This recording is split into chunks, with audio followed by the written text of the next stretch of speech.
मेरा नाम सैयद जाफ़र हुसैन। मैं एलिवेट हाई स्कूल में हिंदी अध्यापक हूँ। आज हम 7वीं कक्षा का 8वां पाठ अपूर्व अनुभव इसके बारे में चर्चा करेंगे। इसके लेखक है तेत्सुको कुरियानागी। ये अपूर्व अनुभव यानी एकदम एक्सपीरियंस, किस तरीके का एक्सपीरियंस है और क्या है, कितना गहरा एक्सपीरियंस है, ये अपन देखने जा रहे हैं। सभाघर में शिविर लगने के 2 दिन बाद तोत्तो-चान के लिए एक बड़ा साहस करने का दिन आया। सभाघर में एक शिविर लगे हुआ है। लगने के बाद 2 दिन के बाद ये तोत्तो-चान इनको एक बड़ा साहस, हिम्मत करने का मौका आया। इस दिन उसे युसुगी-चान से मिलना था। यहाँ पे अपूर्व अनुभव ये दोनों का है, ये तोत्तो-चान और यासुकी-चान, ये दोनों थे, इनसे मिलने का था। इस भेद का पता ना तो तोत्तो-चान का के माता पिता को था, ना ही युसुगी-चान के। ये दोनों किस लिए मिल रही, कहाँ पे मिल रही, ये शिविर के पास क्यों मिलना, ये सिर्फ तोत्तो-चान और युसुगी-चान ये दोनों कुछ पता था। इसके अलावा या इनके पेरेंट्स को दो या इनके पेरेंट्स को दो, किसी को भी इसका पता नहीं था। उसने यासुकी-चान को अपने पेड़ पर चढ़ने का न्योता दिया था। ये तोत्तो-चान युसुगी-चान को अपने झाड़ के पर चढ़ने का न्योता दिया था। तोमायो में हर एक बच्चे बाग के एक एक पेड़ को अपना खुद के चढ़ने का पेड़ मानता था। तोमोयो में हर एक बच्चा भी बाग में एक एक झाड़ अपना, ये पेड़ अपना है, उसके पर अपने खुद ही से चढ़ना है और उतरना है, वहाँ पे बैठना है, ये मानते थे। तोत्तो-चान का पेड़ मैदान के बाहरी हिस्से में कोहनोबुस जाने वाली सड़क के पास था। ये तोत्तो-चान का जो झाड़ है मैदान के बाहरी हिस्से में है, ये कोहनोबुस जाने वाले सड़क के पर था। बड़ा सा पेड़ था उसका, इसका झाड़ बहुत बड़ा था। चढ़ने जाओ तो पैर फिसल जाते। अगर से ये झाड़ चढ़ने के लिए कोशिश करें तो पैर पूरा फिसलते रहता। पर ठीक से चढ़ने पर ज़मीन से कोई 6 फुट की ऊंचाई पर एक द्विशाखा तक पहुंच जा सकता था। अगर से चढ़े, ज़मीन के ऊपर से चढ़े तो 6 फुट की ऊंचाई तक उन्हें पहुंच जा सकता था। बिल्कुल किसी झोली सी आरामदेह जगह की ये एकदम 2 बंच के बीच में, द्विशाखा 2 बंच के बीच में चढ़ जाते थे। ये तो बिल्कुल एक झूले के वैसा, एक झोली के वैसा आरामदायी जगह थी। तोत्तो-चान अक्सर खाने की छुट्टी के समय या स्कूल के बाद ऊपर चढ़ मिलती। तोत्तो-चान क्या है, खाना खाने के लिए यानी तो स्कूल से आने के बाद या स्कूल हो जाने के बाद अक्सर ये झाड़ के पर चली जाती। वहाँ से वो सामने दूर तक ऊपर आकाश को या नीचे सड़क पर चलते लोगों को देखा करती थी। ये तोत्तो-चान झाड़ के पर चढ़ के आसमान पे देखना या नहीं तो सड़क के नीचे जाने वाले लोगों को देख लेते हुए बैठती थी। ये तो एक लड़की थी तोत्तो-चान।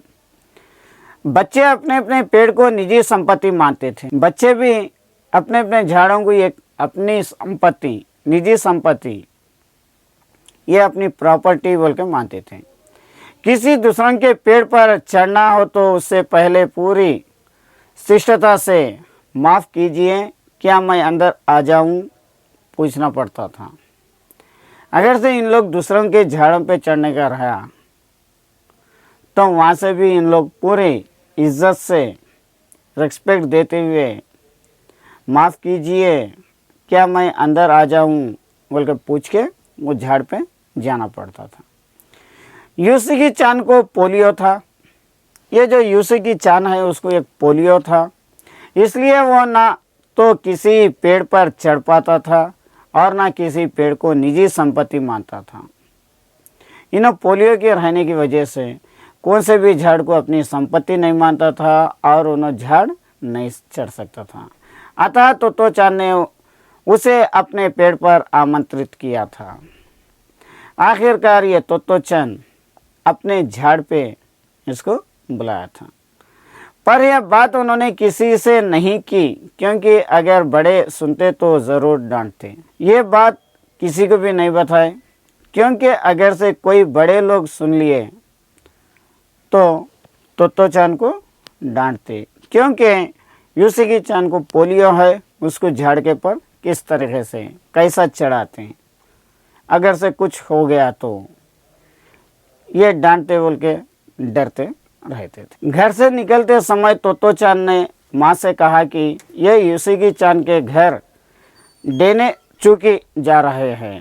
घर से निकलते वक्त तोतो चांद उनके माँ से कहा कि यूसुफी चांद के घर देने चोफू जा रही हैं, एक लड़की उन्होंने जा रही, चूँकि वो झूठ बोल रही थी। लेकिन यहाँ पे ये लड़की तोतो चांद झूठ बोल रही थी, इसलिए उसने माँ के आंखों में नहीं झांका।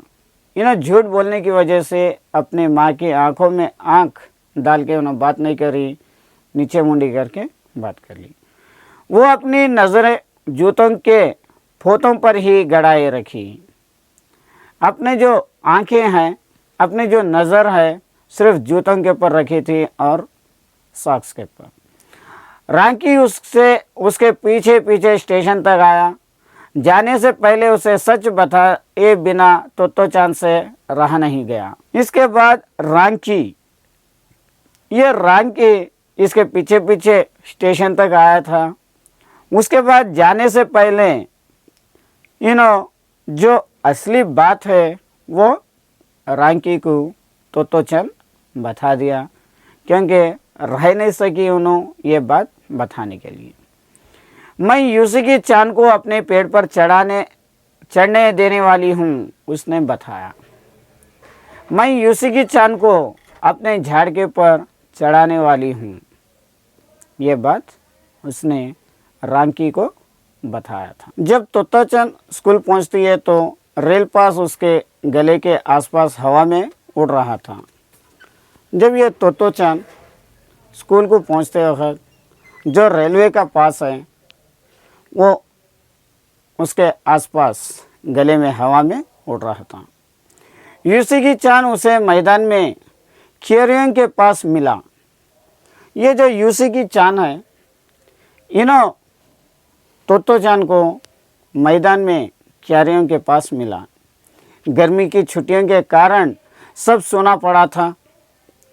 यहाँ पे गर्मी के छुट्टियाँ चल रहे थे। ये छुट्टियों की वजह से ये एरिया पूरा सोना पड़े हुआ था। यूसी की चांद उससे कुल जमा एक ही वर्ष बड़ा था। ये यूसी की चांद तोतो चांद से 1 साल का बड़ा था, पर तोतो चांद को वो अपने से बहुत बड़ा लगता था। लेकिन तोतो चांद को यूसी की चांद बहुत बड़ा लगता था। जैसे कि यूसी की चांद ने तोतो चांद को देखा, वो पैर घसीटता हुआ उसकी ओर बढ़ा। यूसी की चांद तोतो चांद को देखा और अपने पैर घसीटते हुए, यानी इसको पोलियो रहने की वजह से घसीटते हुए उन्हें आगे बढ़ा। उसके हाथ अपने चाल को स्थिर करने के लिए दोनों ओर फैला दिए थे। अपने हाथ अपनी चाल स्थिर करने के लिए दोनों ओर फैला दिया और तेज करने के लिए।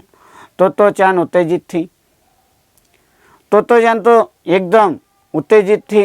वे दोनों आज कुछ ऐसा करने वाले थे जिसका भेद किसी को भी पता ना था। आज ये दोनों ऐसा काम करने वाले थे, इसका जो भेद, इसका जो सीक्रेट है वो किसी को भी पता नहीं था। वो उल्लास में टिटियाकर हंसने लगी, वो खुशी से ज़्यादा हंसने लगी। यूसी की चांद भी हंसने लगा, ये यूसी की चांद इन्हें भी हंसने लगा। तो चांद यूसी की चांद को अपने पेड़ की ओर ले गई और उसके बाद वो तुरंत चौकीदार के छप्पर की ओर भागी। तो चांद यूसी की चांद को अपने पेड़ के पास लेके गई और उसके बाद फौरन चौकीदार के घर तक उन्होंने भागी।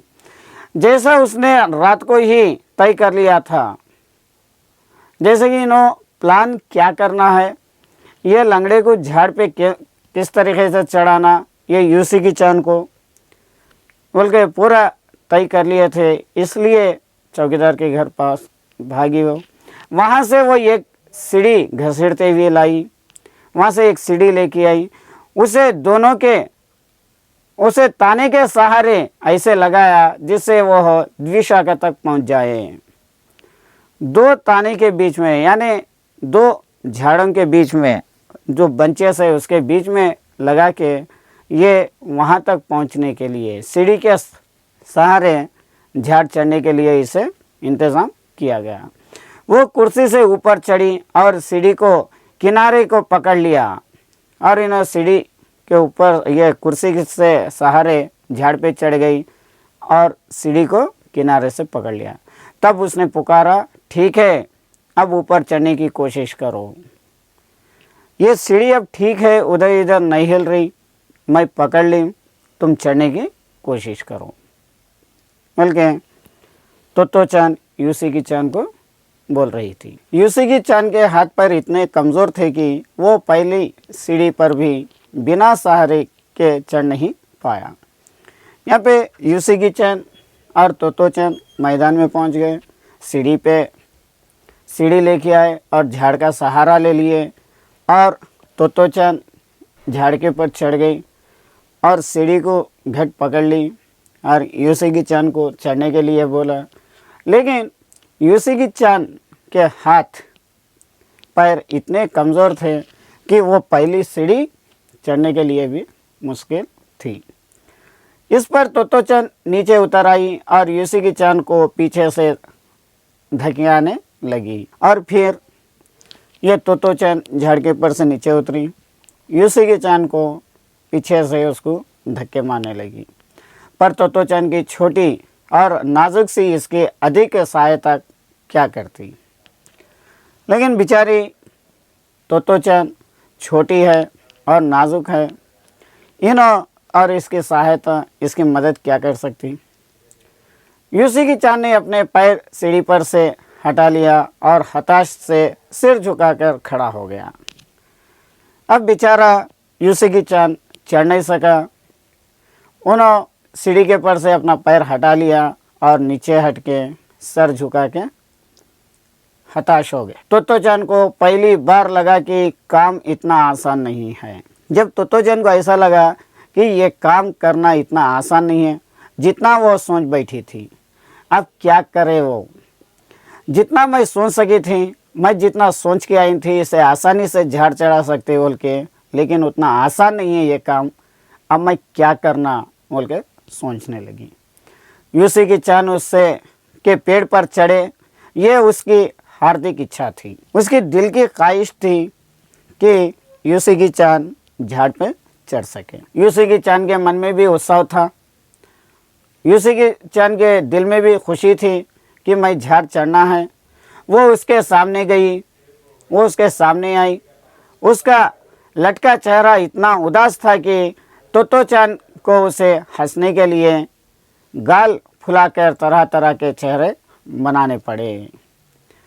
तो चांद नीचे उतर के यूसुफी चांद गने आई और इसका चेहरा इतना उदास था कि चढ़ नहीं पा सका। तो चांद उसे हंसाने के लिए कई किस्म के एक्टिंग करके उसको हंसाने के लिए कोशिश करी और उसका चेहरा फिर असलियत में बनाने के लिए। ठहरो, एक बात सूझी है। वो फिर चौकीदार के छप्पर की ओर दौड़ी और हर एक चीज़ उलट पुलट कर देखने लगी। ठहरो, और एक बात मुझे समझ में आई, बोल के सोची, वो चौकीदार के घर के ने उसके छप्पर पर गई, उसके घर पर भागते हुए गई और उसके घर में है तो हर एक चीज़ भी उठा के पलटा के देखने लगी। आखिर उसे एक तिपाई सीढ़ी मिली जिसे थामे रहने की ज़रूरत ही नहीं था। आखिर में उसके ने एक स्टूल मिला, तिपाई मिली कि उसे कोई पकड़ने की ज़रूरत नहीं थी। वो तिपाई सीढ़ी को घसीट कर ले आई तो अपनी शक्ति पर हैरान होने लगी। वो जो तिपाई थी वो तिपाई को उन्होंने घसीट के ये सीढ़ी तक लेके आई, तो जब उन्होंने सोचने लगी कि मेरे कने इतनी ताकत है क्या, उसकी शक्ति के पर उसे हैरान हुई। तिपाई की ऊपरी सीढ़ी द्विशिखा तक पहुंच रही थी। जो तिपाई की, जो स्टूल की इतनी लंबाई थी कि वो झाड़ के ऊपर के फाटे तक पहुंच रही थी।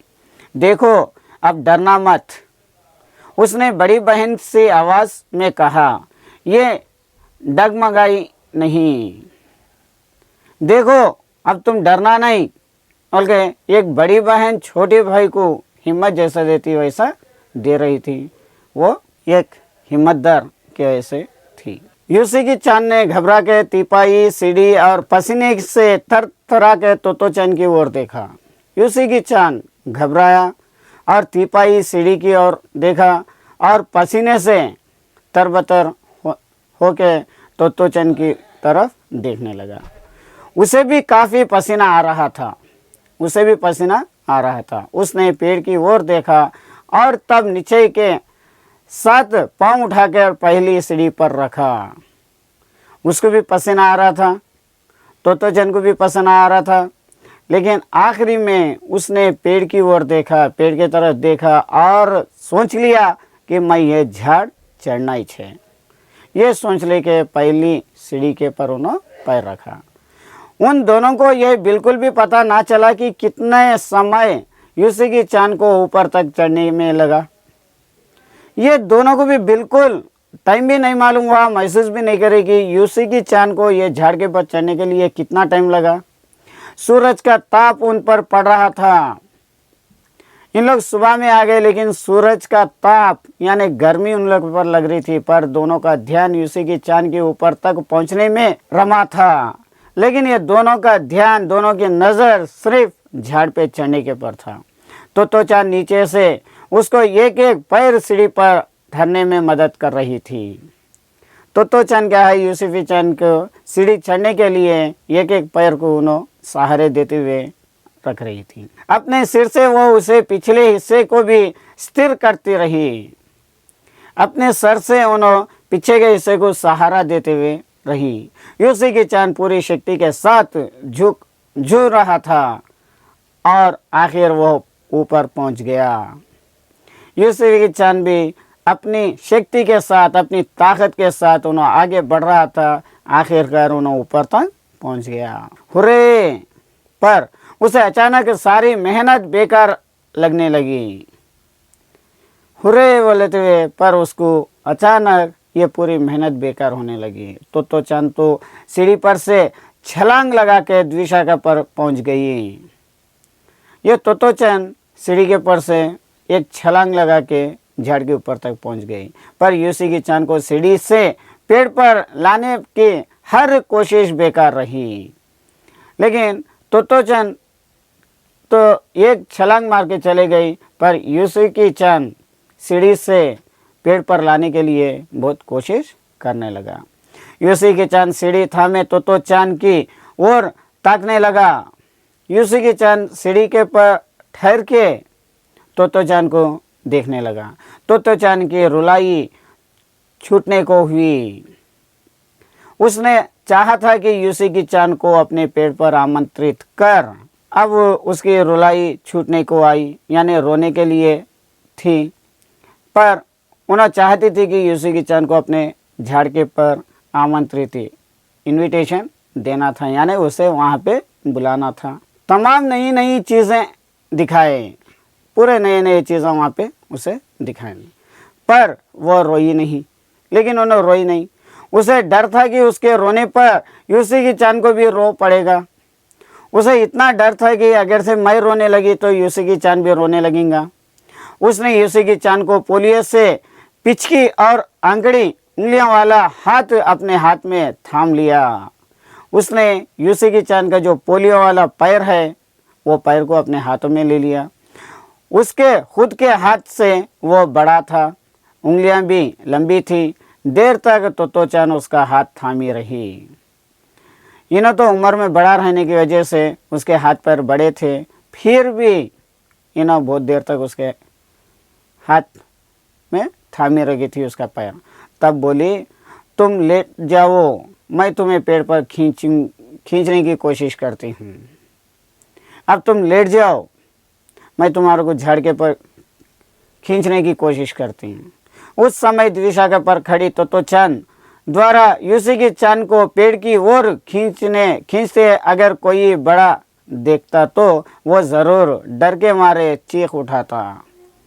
लेकिन उस टाइम पे जो द्विशाखा पर तोतो चान यूसुगी चान को पेड़ के ऊपर खींचते वक्त अगर से कोई भी देख लिया तो ज़रूर डर के चीख मारते थे। उसे वे सच में जोखिम उठाने ही दिखाई देते। इन्हों एकदम जोखिम उठा रहे बल्कि महसूस करते थे। पर यूसुगी चान को तोतो चान पर पूरा भरोसा था। लेकिन यूसुगी चान को तोतो चान के पर पूरा कॉन्फिडेंस था, पूरा भरोसा था, और वह खुद भी यूसुगी चान के लिए भारी खतरा उठा रही थी। और उन्हें भी यानी तोतो चान भी यूसुगी चान के लिए खतरा उठा रही थी। अपने नन्हे नन्हे हाथों से वह पूरी ताकत से यूसुगी चान को खींचने लगी। अपने छोटे छोटे हाथों से अपनी ताकत से ये यूसुगी चान को खींचने लगी झाड़ पे। बादल का एक बड़ा टुकड़ा बीच बीच में छाया करके उन्हें कड़कती धूप से बचा रहा था। जो बादल का छाया, बादल आसमान के जो बादल है, एक एक टुकड़ा टुकड़ा होते हुए ये बीच बीच में इनको सूरज के किरणों से बचा रहा था। काफ़ी मेहनत के बाद दोनों अपने आमने सामने पेड़ की द्विशाखा पर थे। बहुत देर कोशिश करने के बाद ये दोनों जने आमने सामने ये झाड़ के बीच में द्विशाखा पर बैठे हुए थे। पसीने से तरबतर अपने बालों को चेहरे पर से हटाते हुए तोतो चान ने सम्मान से झुकाकर कहा, मेरे पेड़ पर तुम्हारा स्वागत है। अब इन्हों पसीने में तोतो चान पसीने में से लुत्फुत थी। वो अपने बालों को चेहरे से हटाते हुए यूसुगी चान को बोल रही थी, मेरे झाड़ पे, मेरे पेड़ पर तुम्हारा स्वागत है। Welcome to my tree. यूसुगी चान डाल के सहारे खड़ा था, कुछ झिझकता हुआ, मुस्कुराता हुआ। तब उसने पूछा, क्या मैं अंदर आ सकता हूँ? यूसुगी चान डाल के ऊपर ठहर के और कुछ झिझकते हुए बोल रहा, क्या मैं अंदर आ सकता हूँ? उस दिन यूसुगी चान ने दुनिया की एक नई झलक देखी जिसे उसे पहले कभी न देखा था। उस दिन जिस दिन झाड़ के ऊपर इन्हें चढ़ सका, उस दिन दुनिया की एक झलक यूसुगी चान देखा। उससे पहले दुनिया कैसी थी उन्होंने नहीं देख सका था। तो ऐसा होता है पेड़ पर चढ़ना, यूसुगी चान ने खुश होते हुए कहा। तो क्या झाड़ के पर चढ़ना इतना अच्छा लगता क्या? बल्कि खुशी से उन्होंने तोतो चान से पूछने लगा। वे बड़ी देर तक पेड़ पर बैठे बैठे इधर उधर के गप्पे लड़ाते रहे। ये दो जने झाड़ के पर बैठ के गप्पे लड़ा रहे थे। मेरी बहन अमेरिका में है, उसने बताया कि वहाँ एक चीज़ होती है, टेलीविज़न। मेरी बहन अमेरिका में रहती, वहाँ पे एक चीज़ है, वो टेलीविज़न। यूसुगी चान उमंग से भरा बता रहा था। वो कहती है कि जब वो जापान में आ जाएगी तो हम घर बैठे बैठे ही सुमो कुश्ती देख सकेंगे। वो कह रही थी कि हम जापान से लौट आने के बाद ये टीवी जो टेलीविज़न है वो लेके आके घर में बैठते हुए सुमो और कुश्ती देख सकेंगे। वो कहती है कि टेलीविज़न एक डिब्बे जैसा होता है, टेलीविज़न एक डिब्बे बॉक्स के जैसा होता है। तो चान उस समय यह तो ना समझ पाई कि यूसुगी चान के लिए जो कहीं भी दूर तक चल नहीं सकता था, लेकिन ये उनसे समझ में नहीं आया कि यूसी की चांद जो पोलियो की वजह से दूर तक चल नहीं सकता। घर बैठे चीज़ों को देख लेने का क्या अर्थ होगा? अगर से घर बैठे कुछ चीज़ों को देखे तो इसमें मतलब ही नहीं है। जो आँखों से अपन देख के आ रहे हैं तो ये तो नहीं है। वो तो यही सोचती रही कि सुमो पहलवार घर में रखे किसी डिब्बे में कैसे समा जाएंगे। जो सुमो कुश्ती के पहलवान वो है, ये टीवी के डब्बे में किस तरीके से समा जाएंगे? उसका आकार तो बड़ा होता है। जो कुश्ती करने वालों के तो बहुत लंबे चौड़े रहते, लेकिन ये छोटे से बॉक्स में कैसे आते? पर बात उसे बड़ी लुभाने लगी। ये बात उसे सोचने लगी और खुश होने लगी। उन दिनों टेलीविज़न के बारे में कोई ही नहीं जानता था। टेलीविज़न क्या चीज़ है उस दिनों में इन लोग कोई पता नहीं था। पहले यूसी की चांद ने तो चांद के उसके बारे में बताया था। पहली बार यूसी की चांद तो चांद को ये बात बताया था कि टेलीविज़न में ये चीज़ देख सकते हैं। पेड़ मानो गति गा रहा था और दोनों बेहद खुश थे, और झाड़के पर चढ़ने के बाद दोनों बहुत खुश थे। यूसी की चांद के लिए पेड़ पर चढ़ने का ये पहला और अंतिम मौका था। यूसी की चांद को झाड़के पर चढ़ने के लिए यह पहला और आखिरी मौका था। यह था पाठ अपूर्व अनुभव। आज के लिए यह पाठ यहाँ पे समाप्त।